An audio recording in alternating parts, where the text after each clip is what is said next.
Hello guys, in this tutorial you will learn how you can view pages of your PDF documents side by side in the Bluebeam Revu application. So let us guide you through this.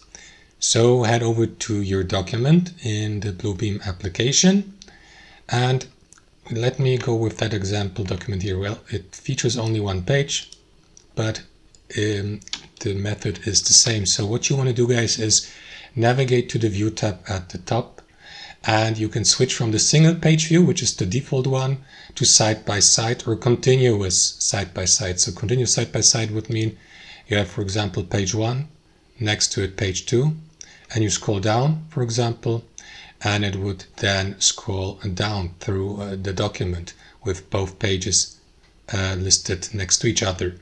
So you can go with this option, or you can switch back to single page or continuous pages.